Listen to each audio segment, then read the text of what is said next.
Today I am sewing what has long been my dream quilt. I have waited so long to make this. This is a really special one, guys. It has color, lots of flowers, and a bird. I am making a quilt that looks like a garden. This idea has been stuck with me ever since I discovered watercolor quilts. Carefully selected pieces of fabric put in a way that looks like a painting, you know, like a work of art. This is what I'm trying to do, kinda. And that's my big problem right there. I have never done anything like this, and this requires precision and attention to detail, both things I was sadly born without. Also, for the first time ever, I am doing something I am totally against doing, which is fussy cutting.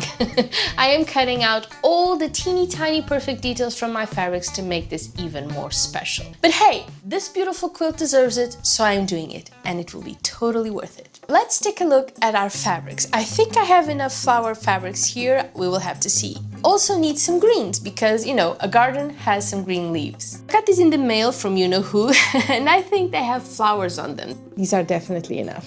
We are doing 64 2-inch squares, but not just any squares, because I am finally doing some fussy cutting. You've probably heard me say that I do not fussy cut at all. It is a waste of perfectly good fabric and it pains me, it really does.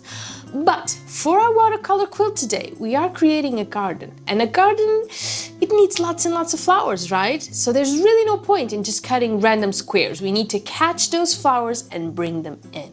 I usually use a template to pick my fabric details. It's like a little window of a frame that allows me to see exactly what I'm picking. And this is just ordinary watercolor paper with a 2-inch square cut off.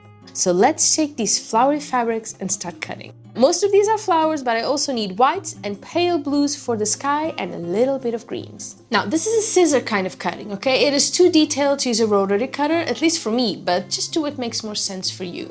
If I get this wrong, this dreamy quilt of mine will turn into a messy nightmare, and all of it will be a huge waste of time and fabric. I've never done this before. It's not like making a wash. This is something completely out of my comfort zone, and that's both scary and exciting. This is what I've got. This is the waste, but guys, I am crying.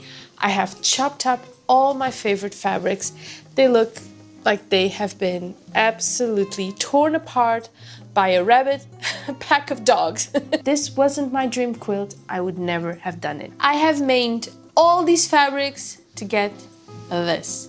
Oh, the kitty cat, so cute. Even the browns turned out great. I mean, this is gorgeous, absolutely gorgeous. My best fabrics all together. Cannot wait to see what this does. Let's puzzle. I would do this 24/7 if my machine wasn't so noisy. Luckily, I found something else to keep me busy while I'm resting. Let me tell you about the sponsor for today's video. June's Journey is a really fun mystery game that takes you back to the 1920s with all the glitz and glamour from that period.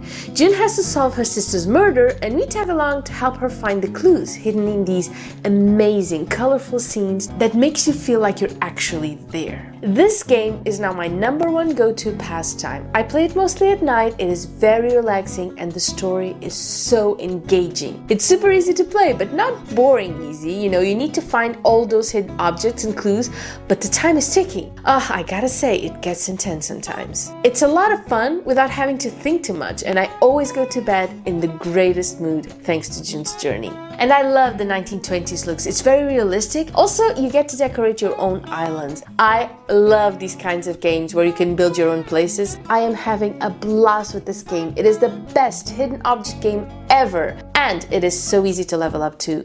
You can download June's Journey by clicking on the link in the description or by scanning my QR code if you want to give it a try. It's available for Android and iOS mobile devices as well as for PC through Facebook Games. These are our squares and we are ready to paint. Now, 2 inches isn't a lot of room to show off our flowers, particularly if you add a 1/4 inch seam allowance. So I'm just not going to. You are going to love this. Today we are back to our old tricks with a very simple, very basic way to lay our puzzle. It's something anyone can do regardless of how much quilting experience you've got. I've got some Heat and Bond thermal adhesive right here, and you can use whatever brand you like, okay? Or you can use some temporary glue pen or just some regular glue and add it to a fabric square, whatever works for you. I'm using my Heat and Bond and my very best quilting friend, this pen right here. Here here's my 17-inch square, and now let's puzzle one tiny, beautiful square at a time. I'll be honest, I have no pattern, so I'm doing this by what looks good to me, so I may need more or less squares of a certain color than what I have. We'll just see, you know, I just keep making life harder and harder for myself, but that's the way I like it, to go by instinct and see what I get. And I guess that's why we keep ending up with, you know, all these patternless projects, but that's kind of the way I like it. I mean, how fun is this? I'm struggling here, guys. I cannot decide how I want this to look. In my mind, I was going to make a sort of a bush down here, right? But now I'm looking at it and I'm thinking I should frame the whole thing in flowers, or maybe do a corner and the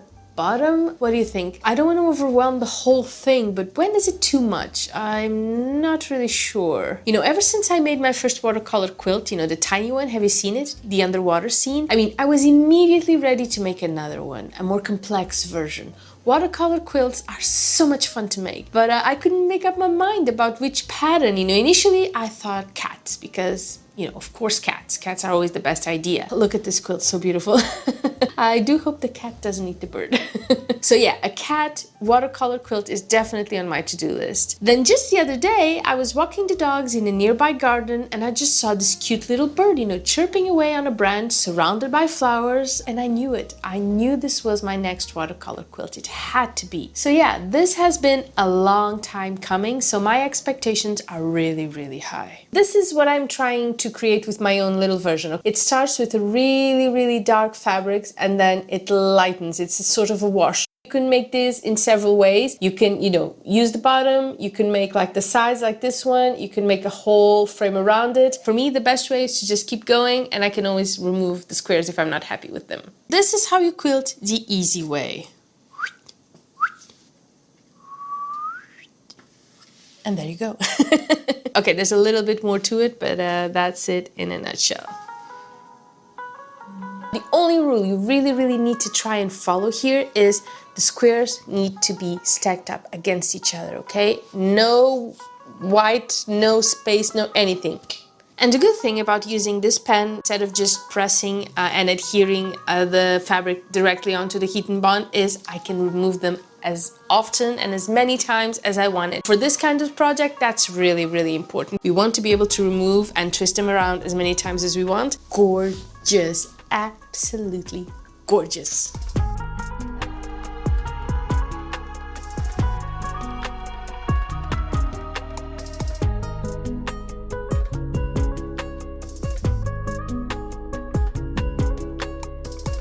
Do these ring a bell? Oh, I love these lemons. Don't get to use them a lot, which is a shame because these are really, really cute. And don't worry if you can see the glue, okay? Once it's dry, it will disappear like all the other whites we have here. This may just very well be my favorite square of the whole thing, because I'm a cat lady. A dog lady too. I'm a pet person, let's call it that. Sorry, Tommy.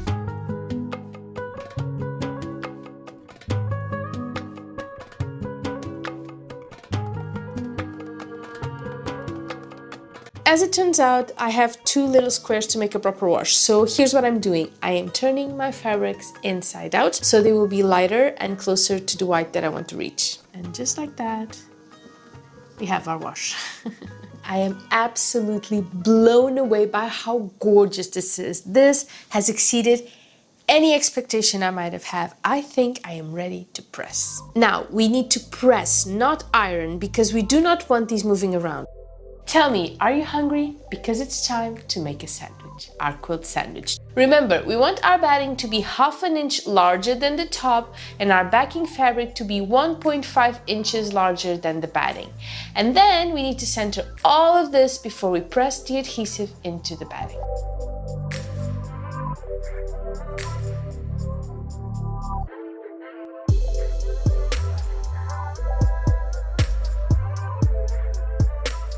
If your squares aren't perfectly lined up one next to the other and you see some white between them, don't worry, it won't show once you're done, okay? Because our next step is to sew everything into place in the easiest way possible. Now, we could do this two ways. One is to fold our painting one row at a time and sew the whole thing. That way we catch all the seam allowances and that's that. Or we could do a zigzag stitch, a teeny tiny one at that, which ended up being my choice clearly because I have added our backing fabric. Only because I think the seams would end up pretty really bulky if we did it the first way, and I love myself as exhausted. You can change thread color depending on the part of the painting you are, but I like it this way. Love it is more like it. I think my dream is coming true. I cannot believe I waited this long to do this because it sounded so complicated in my head, when in fact, it was quite simple. Does that happen to you too? You know, making a bigger deal out of things that are so simple. That's why just doing it is the best policy as far as I'm concerned. We are halfway through our quilting, let's call it that. Let's do the columns. What can I say? This is not flawless, but it is really, really perfect.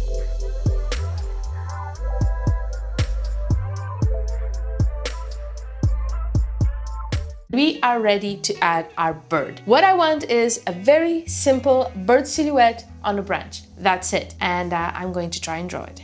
I'm a bit disappointed with how my birds turned out. I may paint, but I definitely cannot draw. I'm using a template. Let's find one. Ah, this one. And this is what we need. Black fabric, paper scissors to cut the bird, fabric scissors to cut the fabric, black spool, another word for the machine, and some white to trace our bird onto the black fabric. And that's it.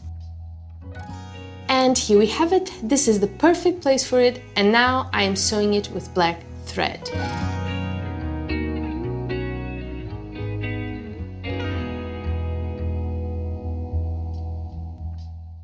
Oh, I love it. I love how the bird is just big enough that you can see a bird, of course, but that you can also see all the beauty of the flowers around it. This is perfect. Our painting is done. It's time to add a frame to it with some self-binding. Now, I am changing my color thread to this because this is the color of the backing fabric. Let's go. So all we need to do is fold it over twice, once to hide the raw edges and the other to cover the edges of our painting. And then we sew as close to the inner edge as we can with our corners nice and mitered. And can I just say, this looks better, I mean even better than I could ever imagined. Don't forget to check out Student Journey and download it for free. You can click the link in the description or scan the QR code right here, and I'll see you soon. Bye bye!